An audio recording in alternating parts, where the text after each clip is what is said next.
Namaskar viewers, hello and welcome to this special broadcast on Sansad TV. I am Tina Jha. As you may be aware, a high-level parliamentary delegation from Austria is currently on a visit to our country, led by Mr. Wolfgang Sobotka, President of the National Council, and Ms. Christine Schwarz-Fuchs, President of the Federal Council of the Austrian Parliament. The delegation arrived in India on the 13th of March on a 5-day-long visit. And during the course of this official visit, they witnessed proceedings in both houses of the Indian Parliament, also travelled to Hyderabad and watched proceedings in the Telangana Legislative Assembly, held meetings with the Lok Sabha Speaker, Mr. Birla, and also the External Affairs Minister, Mr. Jaishankar. And not to forget, they also visited the iconic Taj Mahal in Agra. So as they wind up their India visit now, we've got the opportunity to interact with them about how their trip to the country has been. I'm pleased to welcome on Sansad TV today Mr. Wolfgang Sobotka, President of the National Council of Austrian Parliament, and Ms. Christine Schwarz-Fuchs, President of the Federal Council of the Austrian Parliament. Thank you to both my guests today for joining us on this special broadcast on Sansad TV. Mr. Sobotka, allow me to begin the conversation with you. You, along with your delegation, witnessed proceedings of both houses of the Indian Parliament. How was the experience? The experience was very fine, because to learn of a country, you have to be there. You cannot learn of the books, out of the books, or you have a description from your embassy. You should have the direct contact. And the invitation of Mr. Birla was the reason that we come with a delegation. He was in Vienna last autumn, 2021. And he asked me in a bilateral talk, he asked me, why do always the European committees and groups of parliamentarians go to China and not to India? India is the greatest, the largest democracy in the world. We invited you. And that was the reason for coming here and to see and to compare the systems. I think India and Austria is really also a federal state, Austria as well as India. And we can learn from each other really very fine things. It's a lot of differences and a lot of same things happened. And when it was the first time in the Lok Sabha, it was very fine for me. It's very disciplined. And then modules come. It was really loud, and the greetings were very expressive and emotional. And then it was very silent. And there was a great discussion, questions and answerings between the opposition and the governments and the ministers. It was like the same in Austria. And I think it's the biggest democracy, and it's a role model, India as well, for this region and as well for the world.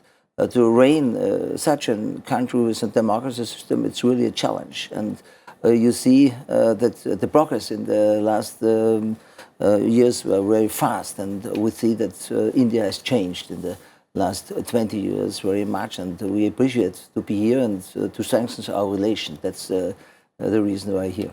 Okay. Ms. Fuchs, this is your second visit to India. How was this particular visit? And apart from witnessing proceedings in both houses of parliament, your delegation also traveled to Hyderabad to witness proceedings of the Telangana Legislative Assembly. How did you find the proceedings of the State Assembly, and how has this particular visit of yours been in terms of similarities, in terms of the changes that you've witnessed in our country? First of all, thank you for welcoming us here. And what I can say, all the 3 visits that I have done so far to India, the people are very friendly. The hospitality is really nice, and it's always nice to be here, good food and nice people. I've already seen quite a few parts of India, and it's my first time to New Delhi, where I really stayed here, not just one night, but we got to see a little bit more. And also we got to see the parliamentary sessions, as Mr. Wolfgang Sobotka already mentioned, here in Delhi, and as you mentioned also in Telangana. In Telangana we also met with the governor, and it was very interesting to see the levels, the parliamentarism in state level and federal level. And yeah, in Austria we also have 9 federal states. We are a small country, but still we have 9 federal states and we have 9 federal governments, and it was very interesting to compare the systems here to the systems back in Austria. There are many similarities and some things are different, and it's always interesting to learn from each other. Apart from witnessing proceedings of both houses, you had a one-on-one meeting with the Lok Sabha Speaker. What all did the talks include? We got a lot of issues been talking about us, but the main issue for us, you can imagine, we are so close to the Ukraine, that the war and the impact of the war for the European Union and as well for India and as well for the worldwide, you can see, and what will happen. And India has the same idea, the war should be stopped, the ceasefire should be arranged, and Putin has crossed red lines with his violence to occupy a country. But the view of India, it's more balanced in this case, because the history of India is quite different to the history of Europe. We are nearly have the same the same years of existing as a republic. India since 1950 and we since 1945, and therefore we are really young countries in the world. And but we are in Europe. We are military neutral, but we are not neutral in the mind of combating violence. We stand for the human rights, the international human rights. We are clear that we have free speech and freedom of the press and for assembly. And when you look on the other hand, what's have happened there is in European so closed, and therefore we have sanctions. We have the refugees, the great amount of refugees. Today we have 2.3 million refugees, most of them in Poland, but also in Austria, and also in Italy, in Germany, and Hungary and Slovakia.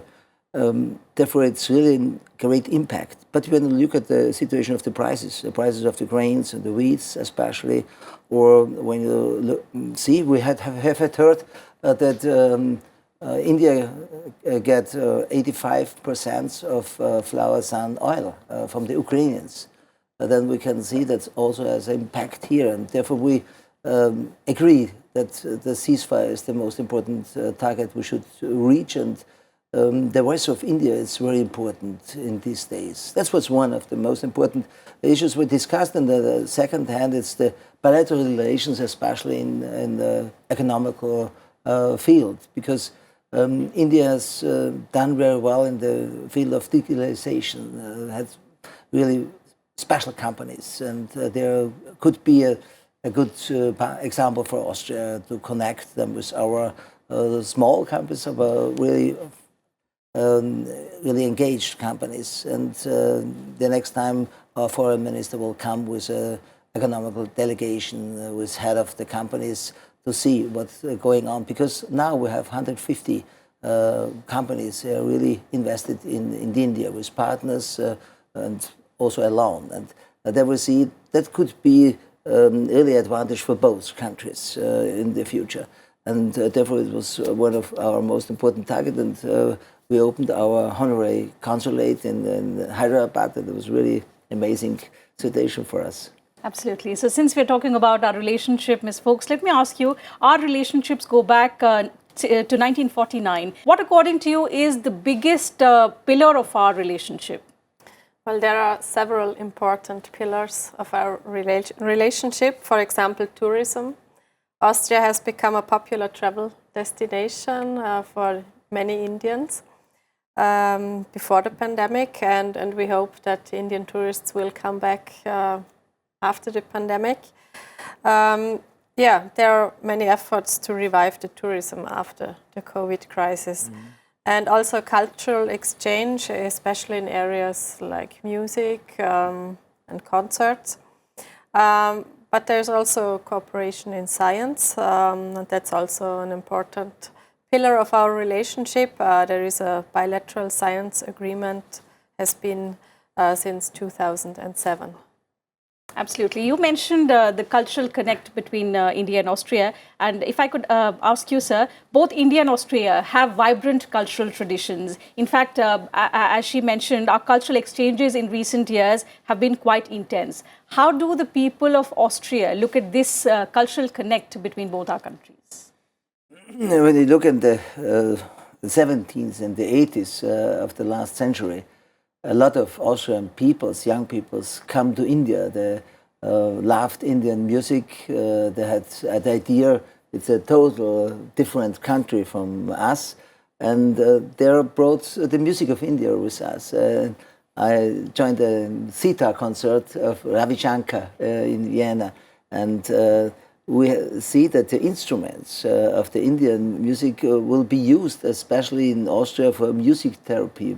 My wife is a musician and as well a music therapist, and she uses the drums, also the string instruments there. It's a special kind of music. It's different from the European music, and it is very interesting to learn from each other. And when you think about Zubin Mehta, he's one of the famous Indian conductors, and he is all over the world. He brings on the one hand his own music, his popular music from India, and he makes classical music all over the world. And he's really an ambassador for music in all, but also for Indian music. And but you have to learn about Indian music when you're here, or you have to, it's combination with dancing. It's always a total expression of your way of living and your way of thinking. It's like a philosophical access to the Indian music. It's also a little bit different to the Austrian. And when you look about the rhythm, it's so complicated. You cannot learn it like a European instrument. It's an ontological rhythm, and you have to learn. You have to go to a guru, and you have to get the feeling to make really Indian music. But now we have a development in the artists that is a crossover. It's a world music. You have influences from Latin America, you have from the Orient, and you have great influences from the Indian music. Absolutely. And I think you also visited a lot of cultural centers during your current visit to India. Particularly, if I may ask, you also went to one of the seven wonders, the Taj Mahal. How was the experience? Well, I guess everyone who goes to see the Taj Mahal is impressed. It's such an amazing monument. Yeah, everyone likes it, and all of our delegation were really happy to have the opportunity to go there and to see it and to visit the Taj Mahal. We also saw some traditional dancers while we were here on several occasions, and we heard some traditional music, and we were very impressed, not just by the music, but also on the way of the dances. And also, we liked the very colorful way of clothes. Absolutely. That's what defines the Indian culture. So we've spoken about how history and culture remain a binding force for both our countries. But I think it's the democracy, our parliaments, which is the most significant factor. And let me come back to understand from you about this relationship, what as democracies both of us can do in the changing geopolitics. You've in fact often spoken about the important role of parliaments in strengthening democracy and parliamentary diplomacy as well. India being the world's largest democracy, how do you look at its role in international diplomacy? All our parliaments in the great international organization IPU, International Parliamentarian Union, and there the Republic of India plays a great role, and her voice is really heard of the others as well. That's one fact. The other is that you have to show how you have the possibility to reign really a large country with different challenges, and especially in this time when the the development of environmental affairs and the economic is so fast and has so much impact to the people. The basic is always the rule of law. And you see that it's always the best one to keep peace, to increase the living standards of the population. You will never could it reach when you have a dictatorship or not really a good democracy. And therefore I think it's important that people can trust in politicians, that their own interests of the voters will be organized from the parties and will bring to the parliament, and they can really be sure that their interests are fighted. And therefore, I think democracy is the best ground, the best fundament for being in a partnership close to the population and the people, and as well to the politicians. And the third, I think, India has done in the past, I think, a very well job in the last years. As I can't make my judge about, because I'm only since 20 years I can watch the development here, and therefore I see what responsibility has India in the South Pacific region, and how is their influence for negotiations between the great powerful countries. And India is well a powerful country. It's atomic power, and therefore it has a great responsibility also in the UN. And therefore we support the position of India very often. And I think democracy is it's the band was make the union for us. That's the common sense for us. Absolutely. Ms. Fuchs, let me ask you about the role of female parliamentarians in India. I mean, you know, over the last few years, there has been an increasing role that women are now playing in legislative bodies. How is it in the Austrian Parliament? And as a female parliamentarian, how do you think gender equality can be brought about in parliaments worldwide? It's a very important question. It's very important that the female population is also represented in the parliament. Here in India, we've been able to be part or to visit several sessions, parliamentary sessions, and I was very interested in seeing how many women there were. Compared to Austria, there are less women here in India.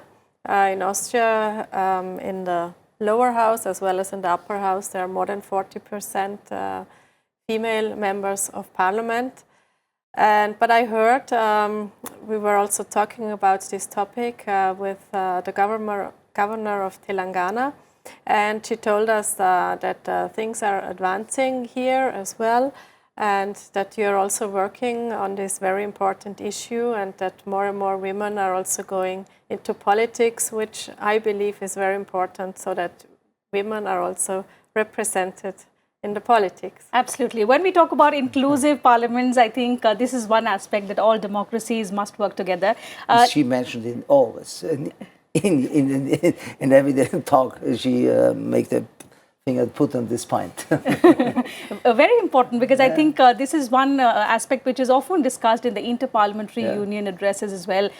So obviously India is striving hard to increase participation of women, and over the years we've only seen an increasing role that women are playing in lawmaking, but of course our aim is to at least give 50% representation. That brings me to another question, that, you know, of the regular visits that keep taking place between high-level dignitaries of both India and Austria. How do you think these parliamentary delegations strengthen our inter-parliamentary cooperation? I think that was for me a really a good result of our talk to Birla, Speaker of the Lok Sabha. We have a parliamentary friendship group established in Vienna, and he said they will do also, because India has a friendship group in France as well in Croatia, and now it will be the third group, and I hope we can work at once to see what we can do to strengthen democracy in the youth generation. We see, especially through the internet,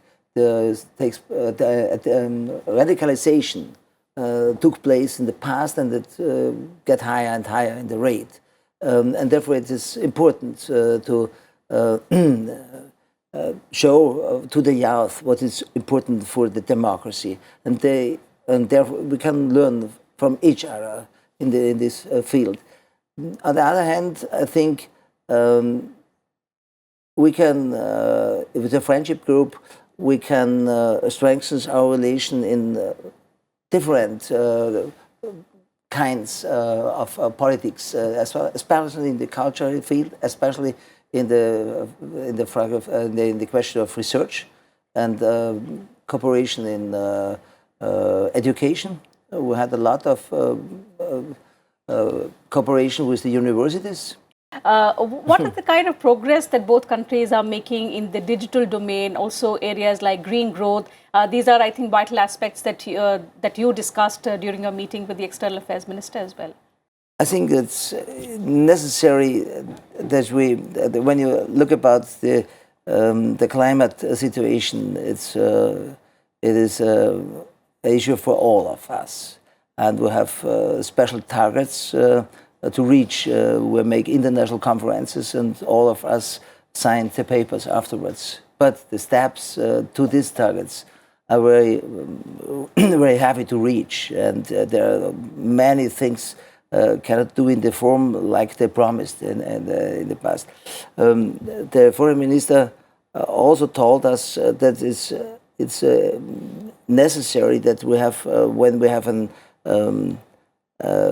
a common issue, that we work together, not only on the level of the governments, as well on the level of the parliaments, that we support, because parliaments have to sign the treaties, which was done by the governors or by the ministers.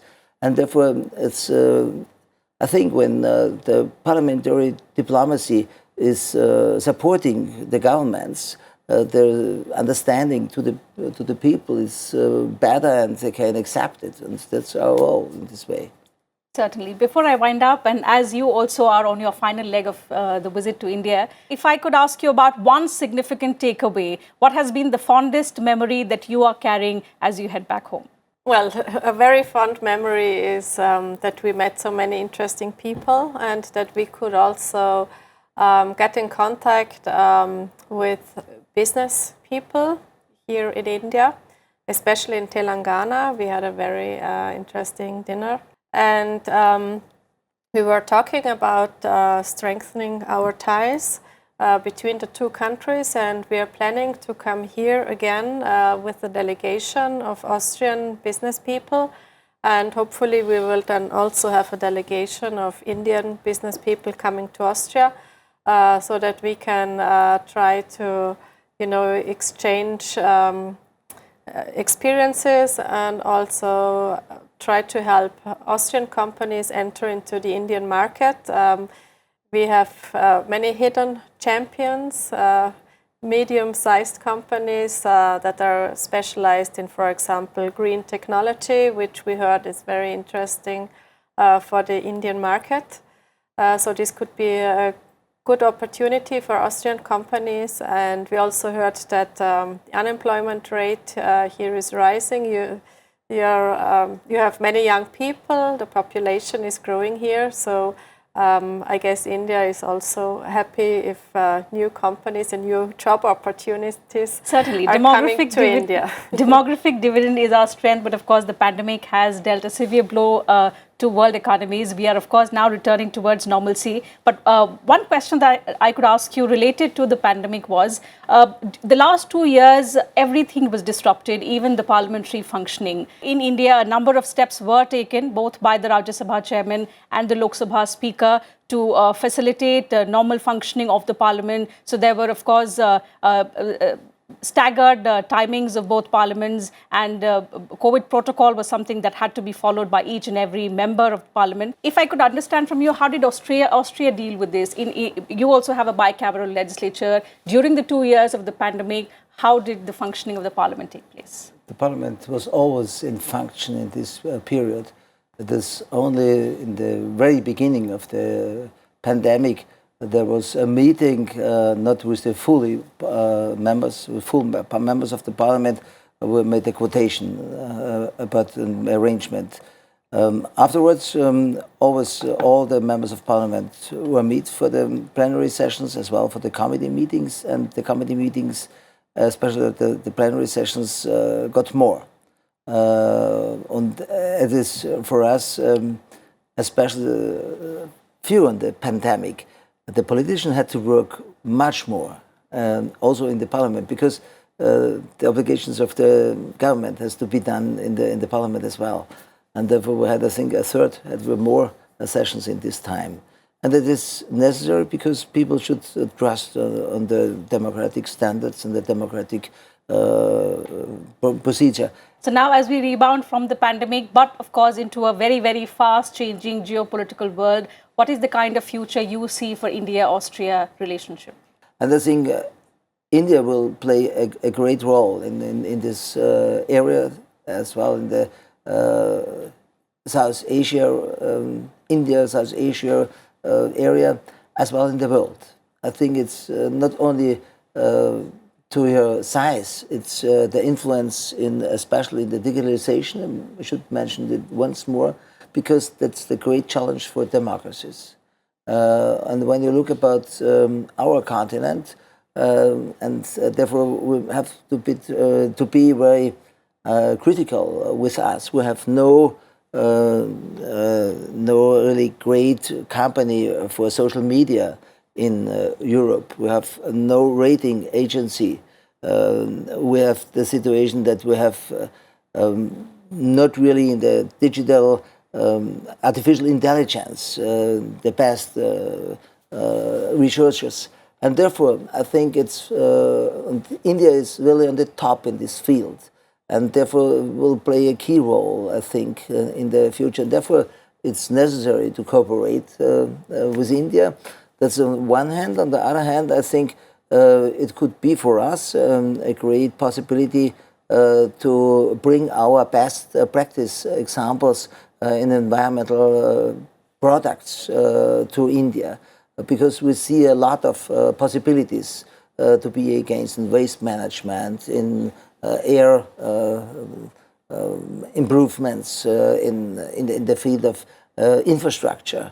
When you have seen how necessary it is to make the public traffic really effectful, then we can see that our companies could be worthwhile partners. And therefore, I think it's a great future for both. Absolutely. So there are a whole range of fields on which the cooperation is currently underway between India and Austria. But of course, the future holds bright. There are several newer areas that both our countries can explore. Having said that, it's time to wrap up the show today. It's been an absolute privilege interacting with the two of you, getting to know about your India visit, of course, also your perspective about India.